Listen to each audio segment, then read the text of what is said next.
The grand tournament of the series is upon us as Season 2 comes to a close with the Pro Play Tour Invitational, where players will be playing for $25,000 in cash and prizes. Still not qualified? Last chance qualifiers will occur on day 1 of our 3-day event and will fire every 8 players, awarding a box in prizing and invites.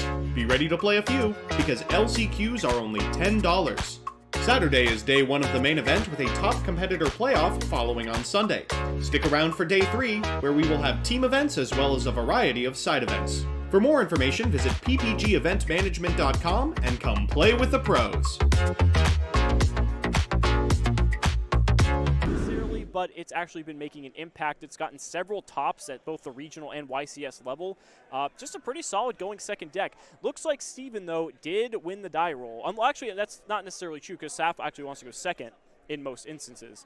So he could be perfectly okay with this standard Orcust combo that we are about to see. So obviously the turn 1 Orcust play is exceptionally powerful and leads to a board that's very hard to crack. Safwan, however, I'm sure has been doing it all day. So there was the Ash Ball. You see how quickly Steven just dropped that Call by the Grave? I do like that Steven and Safwan have probably done this like 8 times over the course of the day. Probably. Like Ash Blossom, your Harp Horror, Call by the Grave, your Ash, and both of them say, yeah, of course. Yeah, and a lot of you guys seeing that we have Steven Brass Bronder. You know, it sounds just like Brass Bomber. That is what they wrote in the Best Coast Pairings app, the new best app for tabulating YuGiOh events. Yeah. It has been a huge boon to the tournament and is what has allowed us to so cleanly end up in a top 4 in like a 3-hour time period this morning. Not to mention, you know, yesterday we did 8 rounds of Swiss and we were out by, what, 6 o'clock? There was a lunch break. We were out by 6 p.m. Yeah, that's true. Amazing. We had a 30-minute lunch break in addition to the 8 rounds, and we're still done by 6 p.m. It was absolutely incredible. So, again, we're just seeing standard Orca shenanigans here. We're going to see this Galatea set a copy of Babel. It's so funny how so many players just place Babel. I was going to say, yeah, shouts out to Steven for, you know, actually resolving the card effect as intended. I don't think it matters like too much, but it actually could since it does enable all your Orcas to be quick effects. We're going to normal summon this Harp Horror and then, of course, link it away. Oh, no, he normal summoned the Math. That was summoned back off the with, World 1. Yeah. As it were. So now we're going to link both of these off, most likely for a Masquerena. Again, we've seen this song and dance before. This is going to allow Steven to have multiple layers of disruption. Saf just want to take a quick read of Masquerena because of just some of the interactions that his magical musketeers can have. Remember, as soon as a musket hits the field, basically his entire spell and trap lineup is online, so that could matter significantly.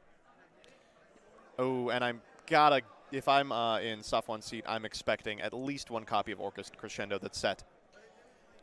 The thing is, Orcust Crescendo isn't too good here, considering he has yet to have an Orcust Link monster on the field. So I actually don't know. Does Steven know what Safwan's on? Because if they don't, it's certainly possible that setting those 2 cards might cost them very dearly. Absolutely, because with Magical Musketeer Max able to just summon so many cards, it could matter here.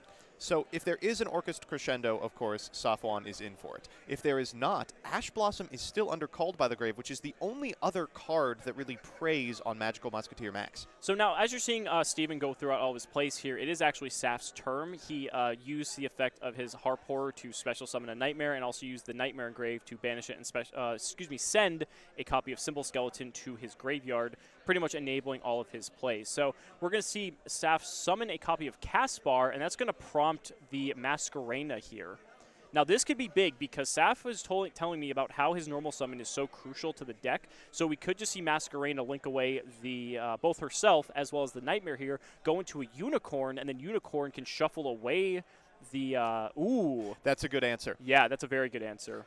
Oof. And with no Orcust Link monster on Steven's side of the field, I think it's unlikely they're going to have a response to this. So I'm curious how this is going to work because, so Desperado is going to destroy Masquerena, but Masquerena's effect should still resolve, but there shouldn't be any targets? I believe so. Masquerena may specify that it has to include her, but I'll check. And so in response, it looks like Steven's actually going to banish his copy of Symbol Skeleton, target the Dingirsu. Well, this is another way to get rid of it. And now the chain's going to resolve, so that's going to destroy Masquerena. And if Masquerena... Okay, it looks like Masquerena's not resolving here. Masquerena does say including this card. Okay, sure. So, and that might have been what Saf was checking when he read it earlier. Okay. So now we see Dingirsu hitting the board, that beautiful ultimate rare. Dingirsu now is going to have the ability to potentially disrupt him here. Ooh, but and there's on the new chain, there's the Cross Dominator. Wow. So Steven trying to do everything to prevent this cast bar from going through. This is a huge problem. Steven, I don't think, has any other relevant cards that are going to be able to stop the effect of Magical Musketeer Max, and with 2 Spell and Trap cards, neither of which are going to be able to survive a last stand, we might see a huge Max play here. Yeah, absolutely. So Max is going to come down. Again, Crescendo is not a threat at this point because there's no Orcust Link monster, so we're going to see a special summon of 2 monsters here equal to the number of spells and traps that Steven has on his field. Safwan is so close to a Utopia double OTK. He's just, what, 400 off? Yeah. Oh. Or 600, right? Oh, no, 400. Yeah, you're correct. Dingirsu's 26. Math? Yeah. Come on. I mean, you still go for it anyway just to get him on 400? Maybe. Probably not. Nightmare Orcust has already activated its effect this turn, right? Correct. All right, so there's no damage step shenanigans that can occur. Looks like we're just going for the cast bar here. If there's another activatable spell or trap in Safwan's hand, we can activate it under the Starfire for a Calamity. No, Dingirsu's at 0 attack as a Cross Dominator. Oh my gosh. You're already on the next level. You are absolutely correct. So now he's going to go for Instant Fusion here, and that's going to give him another level 4 that he needs because Starfire, I believe, is also... I think Starfire and Castfire are both level 4s. So because Starfire is going to special summon a monster from the deck, do you go for Thousand Eyes here? Just completely forego a Mud Dragon and an additional level 4, summoning it off of Starfire instead? Interesting. I mean, you could just potentially bait something, I suppose. No, looks just like going he's for the Mud Dragon. But you could also use Mud Dragon to protect yourself from being targeted. Eventually. Unfortunately, you don't have the arrows.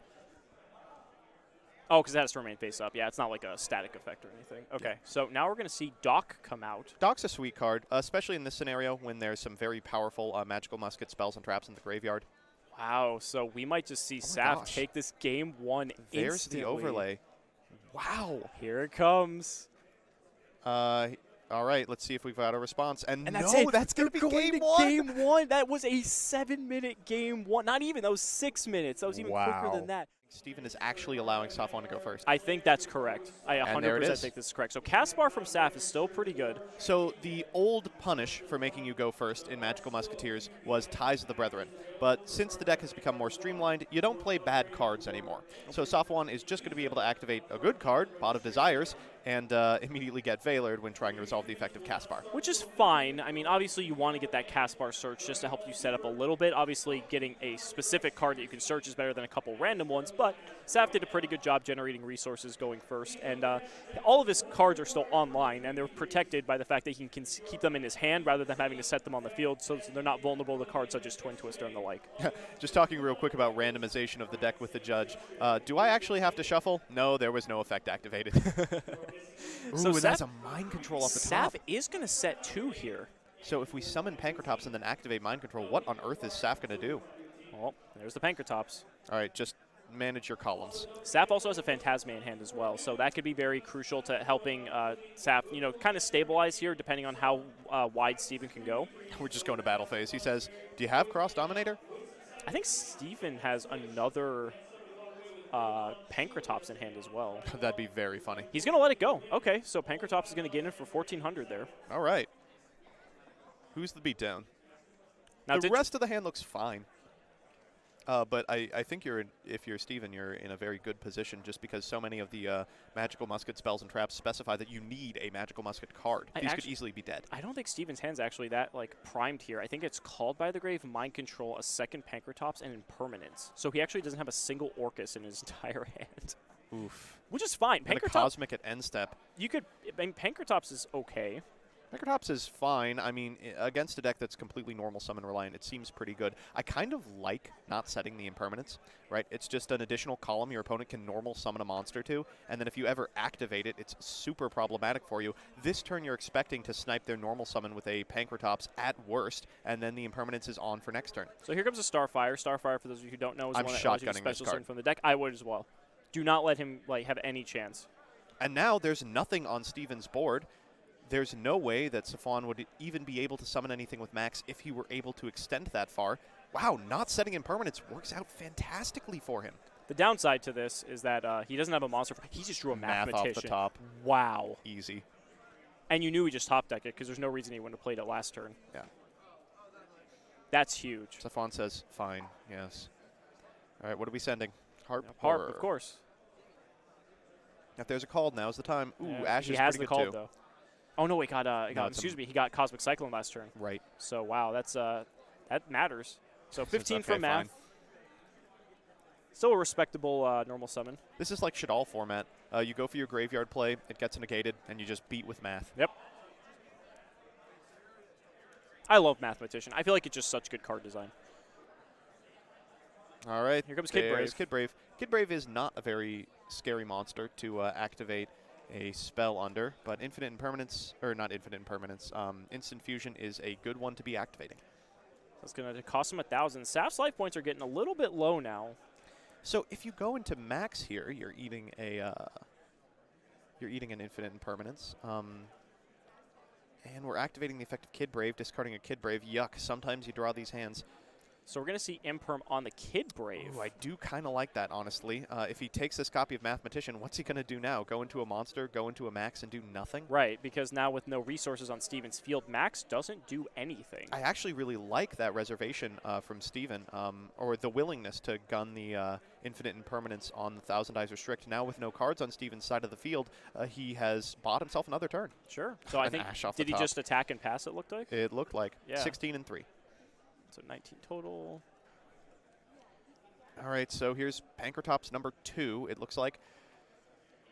I hear that card's okay. It's okay. I think you might be able to put Safwan on no musket monsters. He discarded a Kid Brave. He's seen Starfire and Caspar, double Kid Brave as well. I mean, you have to think there's other stuff in the hand. Unless that last card is exactly another monster, and unless that monster is exactly one that can plus you far enough to win the game, you know, I think I'm pretty happy attacking into the Linkuriboh and passing, or attacking into the Linkuriboh and then popping this shooter. Steven does have a mind control too, so he might actually take one of these two monsters. Mind Control's kind of screwy here because what are you going to do? Activate Mind Control, attack into the Linkuriboh, and then link off the two for like a Nightmare Phoenix? I don't really like that. Yeah, I don't like that either. But in this case, he's going to battle phase, attacking over Linkuriboh, just going to tribute off Linkuriboh, so the Pankratops has 0 attack. Orcust just looking like a stun deck. Just a good stuff pile. Yeah, and just passing. Leaving the Kid Brave up. That's a Mind Control out of Safwan, too. Wow, really bad in this board. Yeah, both players drawing terribly. This particular position is not helping out too much. Kid Brave isn't going to be able to do a whole lot. He can link off into Max. And Steven says, yeah, fine. Let's check real quick if Max checks on resolution of the effect or on activation, because if we chain the Pankratops, what happens? He's going to Ash it. He's just going to Ash it anyway, so it's regardless of that outcome, it doesn't matter.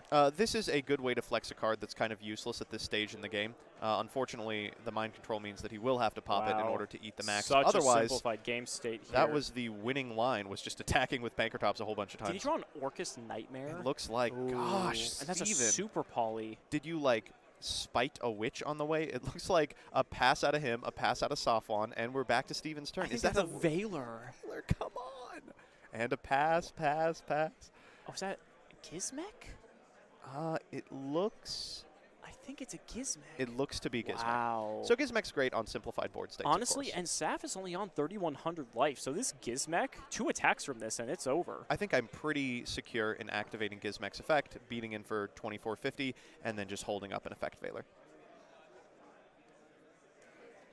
Steven also has a mind control too, so even if Saf tries to play defensively, you can just mind control take. I'm curious what they're talking about. So this card's legal, and it's at 3? Dang. Normal summon effect Veiler. Oh, we will not be making it to the next turn, I see. So let's perform a Link Summon. It looks like we might be going to Phoenix here. Oof. That's okay. It's not fantastic. But he has a Nightmare. That's right. I forgot he drew that. But getting the Nightmare out of the hand is incredible. So Phantasme is now unlocked from Safwan's hand, but unfortunately for Safwan, Steven's entire deck is now live. Oh, nice super polymerization. Yeah. This is a scenario you find yourself in against Orcust a lot. If you board in something like 9 cards and you're able to stop their turn 1 play, then you draw super polymerization. You go, oh, well, I should have let them extend.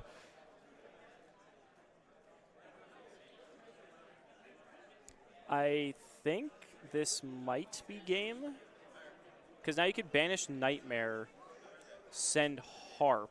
Yeah, this looks to Harp, be the end of the game. You can make oh no, you can't. That's at targets. Never mind. How many cards does Softone have in hand? I think just one. He has one, but so you can just. Even prompting the activation is fine. Oh no, that Ash. Ooh, Ash for the Nightmare actually is huge here. Do we mind control the Phantasme? It forces the card out of Softone's hand. Yep, and looks like he is going to think about it. I don't think you really have a choice. Wow, you he do let have it go. to negate it. No, he negated it. And that's just all she wrote. This is where you go into Mermaid and continue your combo. I'm so happy that card's banned. So game 1, we saw the Utopia double beat. Game 2, we're seeing Phantasme dot deck. And what are you looking for? You would not guess Steven's playing Orcust by what the cards he's drawn this game. Now, the good news is that there is a Gizmek in the graveyard. Yes. Worst case scenario, we can just make it. And it looks like he's shuffling through the graveyard now, preparing to do so. However, Gizmek twice is much different than Gizmek once. Did he draw that was wand for turn? Who is sculpting this individual's draws? Now, the nice thing is that this Gizmek can beat over Phantasme. Just barely. However, we are not getting another Gizmek activation. Yeah. Well, look at that set card. It's got to be something insane. Is he going to super polymerize this away? Please. No. No, okay. So there's 50 a damage. hot 50 damage. Oh, jeez. I forget how to do this. There's a way. We'll make note of it later, chat. Ooh. Computer genius. I'm a genius. Simo figured it out. There we go. Summon the finally an symbol Orcust. skeleton. Okay. I think we just attack here. There's no reason to go into the extra deck. This is lethal. Unless there's a super poly. What if the set card is a Storming Mirror Force? We've seen it before. What's the punish? To be like fair, it. We've seen it before. Boom, boom. And we're going to wow, game 3. Game 3? Okay, that was a very odd game. That was a very strange one. You're going second, right? Oh, for sure. If Saf boarded in some going first cards. Bam, mathematician. That's a good start. All right, you can see that Steven has an Ash in hand. That's the only relevant card I saw. That's pretty and good for it's stopping a pretty Harpor right sweet. here. Oh, no, Steven. Oh, Steven, I'm sorry. It's going to be used exclusively for Magical Musketeer Max. Softone's hand looks pretty good. Is that a Mystic Mine? Was it? Ooh. Now, if you're Steven, you've probably boarded out of stuff like Twin Twisters and cards that can out Mystic Mine just because, you know, all of Softone's hand can be activated from the hand. I think I saw Mine Super Poly Desires. Jeez. And, like, I think there's a Last Stand. Oh, here we go. Chat, remember this. This is the last moment before YuGiOh was turned on its head. Yeah. If Steven ends on his normal board of, like, Masquerena Skeleton, this is not going to bode well for him. If there's no Link and no Crescendo, it's a problem. If there is a Link and a Crescendo, it eats Super Poly. The only thing that would be saving Steven in this instance is Babel, because then he'd have Skeleton, and then Skeleton can still be used. To get Ding. Correct. That's so he'd have one layer of destroy. And he has the Ash, too, but we know that, obviously. If you're Softone and your opponent ends on just Galatea, you just shotgun the Mystic Mine, for sure. He's going for Crescendo. I like it. I actually like it. I hope that there's not a Babel in hand and Steven's actually making a decision. Looking at Crescendo real quick, how much stuff does this stop? Not super polymerization. Notably. You know, sometimes when you're in games 2 and 3, Crescendo is better than Babel, but unless you're playing like the mirror match, for instance. But ooh, chat's correct. Mask and Skeleton does eat super poly. So there's the return. All right. So we're going to pick up a couple cards here.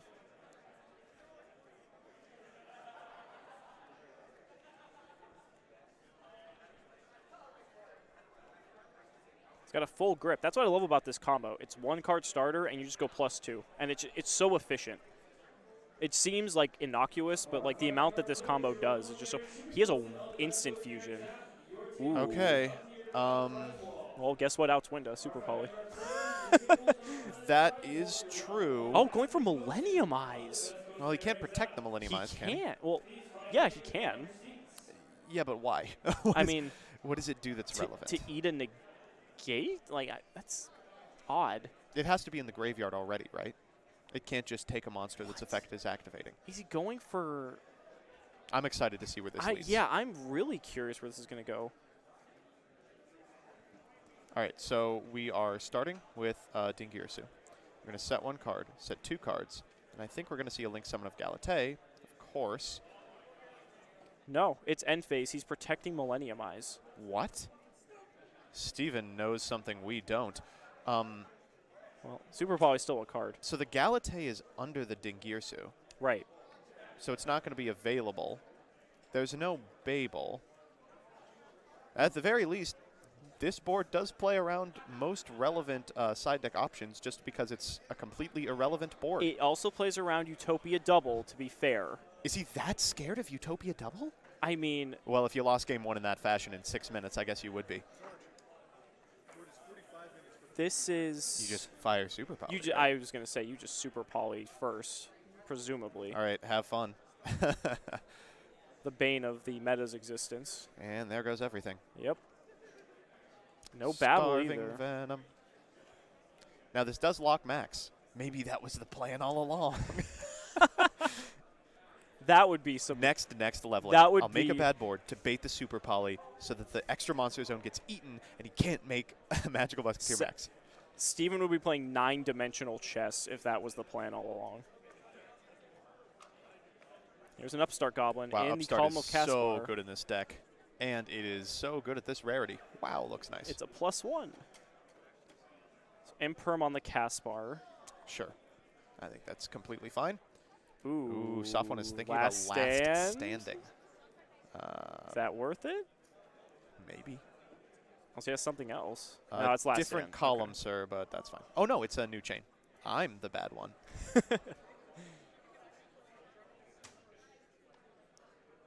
Could go for, is that Dancing Needle? Oof. So Dancing Needle banishes from Graveyard, if I'm not mistaken? Yeah, I think it banishes like 3 cards from grave. Hey, you know what's probably pretty good on a board that doesn't include Babel is Dancing Needle. Yeah. So we might not be making Max. We might just be playing DD Crow and attacking with a 2800 beater. I would say it's like steroid-induced DD Crow. This last, Chad is calling it DD Crow on crack. This last game showcased that just big, beefy monsters are occasionally enough to just steal the game, and Starving Venom is a big, beefy monster. There's the Ash Blossom. For that desires. Chat, the card you're thinking of is Dawn Thousand's Throne. All right. What? 28 from Starving Venom, and how much from Caspar? Caspar's 12. Yeah. Venom's 28? I thought it was 3. I'll look it up. So 28 for now, and then if it's 3, I'll add another 2. Yeah, it's 28. Of course, it can add attack, but it requires your opponent to, have a monster with attack. So here comes the Dancing Needle. Oof. This is going to pretty much take all of Steven's resources out of his graveyard. Now, it looks like Steven has some pretty good cards in the grip, but they've got to be insane. There goes a Ding. There goes, what else is in Nightmare. there? Galatea. I think Harp is in there as well. Oh, those are the best 3 you could possibly get. It's like, what's better than a DD Crow? A DD Crow you can search. I think we're getting some insight into how Sofwan won all his games. So it looks like he's going for Ding, what looks like Nightmare Orcust, and Harp Horror. So now on the activation of Caspar's effect, he's going to be met with Infinite and Permanent. So no search there. And I'm curious to see what Steven's going to do next. There's a Mathematician. That's a good start. And notably, while Caspar's effect is negated, you're not able to activate the Magical Musketeer spells and traps from your hand. So that set card is going to be the only piece of interaction Sofwan has for the remainder of the turn. So we're going to send a Harp Horror. We're going to do the... Math, follow-up math. Ugh, this is shit all format. And we know the last remaining set card is Crescendo.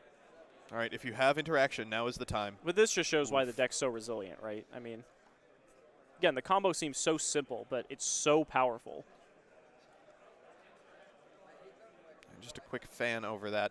One of the things I dislike about a DD Crow style effect like Dancing Needle is that the cards in the Banished Zone aren't necessarily gone forever. Steven still hasn't activated the effect of Wand this game, so any one of those 3 is now just as searchable as the others exactly 1 time. So Now we're going to link both of these off, presumably into a Galatea. And the time for interaction has passed. Now there's a Galatea in Graveyard, so we could potentially activate the effect of Symbol Skeleton in order to get it back, and then one of the two will become a Ding. In fact, let's shuffle Ding back right now. Go get a copy of Babel. Yeah, having that will be... That will change the dynamic of this game tremendously. Do we know what the back row is from Saf or no? Yeah, we do. Or from Saf? No, we don't. Yeah, Steven has the Crescendo set. We know that.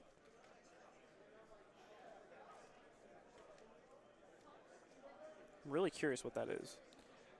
Chat seems to think it's a Cosmic Cyclone. Okay. You've got better eyes than us. If it is a Cosmic Cyclone, wow, he sure has waited.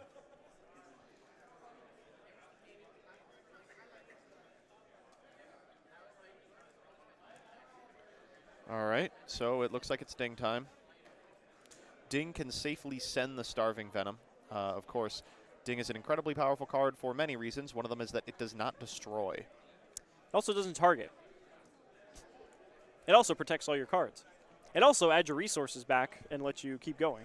Hooray. It also has 2,600 attack. You know, shall I go on as to why Dingirsu's good? So now, while there is no Link monster on the field, Safwan is going to shotgun this copy of Cosmic Cyclone. Interesting. Now, what do you target? You can target the negation, or you can target the Babel. And it looks like we're going for the negation. Well, we already know that that's there, so there was no mystery. Well, all of a sudden, you know, things are looking kind of bad for Steven. You know, Safwan, of course, is, I don't think, in any danger of getting OTK'd. And if Steven doesn't manage an OTK and brings back Galatea here, Steven's in danger of being Utopia doubled. All it's going to take is a single Starfire and any activatable spell. So we're going to have the Dingirsu hit over the Caspar for a total of 1,400 damage. And I assume we're going to... He's even thinking about bringing back the Galatea. I kind of like not bringing it back, bringing back a random Orcust, and then Link summoning... Oh, shoot, there's no good way to do this. And he's going to, so Galatea is going to swing in for 18. All right, and then we'll presumably make a third one post-combat. So we'll have access to Ding. It's going to orchestrate a return the Galatea. You don't see that. That's one way to get rid of it. You don't say that very often. But getting a fresh couple of cards in your hand is also pretty good. Oh, wait, it looks like a bit of mismanagement out of Steven. I don't think he has access to a copy of Symbol Skeleton on Safwan's turn. And if that's the case, I mean, he doesn't have to do much to pick this up. Ooh. But that was a dead draw, wow. A last stand at this point in the game. Oh, no. Now, Foolish Burial from Steven. That's just going to enable him to do essentially whatever he wants. Not looking good for Saf here. It's going to send the Harp Horror. Again, that just enables the entire combo. It looks like he drew a Nightmare, though. So that actually is... That's very frustrating from Steven's perspective. I think there's probably also still a Symbol Skeleton in the deck, so we can fetch that out and pop off from here. Yeah, several Orcust players are now on 2 copies of Symbol Skeleton simply to avoid it being banished from Gizmek. So that's understandable. This is currently exactly game, as a matter of fact, if he just attacked right here. And we know that Safwan's set card is nothing. It's just going to be a matter of if Steven accidentally overextends trying to beat Super Polymerization, but I don't think that's even in the forefront of their mind. He's just going for it, and that is it. Steven takes it in a very, very close game, I would say. Like throws their hands up at the very end. What are you going to do? I it's mean, just Orcust. That could have gone either way. It was very, very close. Yeah. I mean, both players were only at half life, and like we said, if Steven, if Saf would have just gotten like anything besides that draw, I mean, like he could have probably just been back in it. Yeah. You know?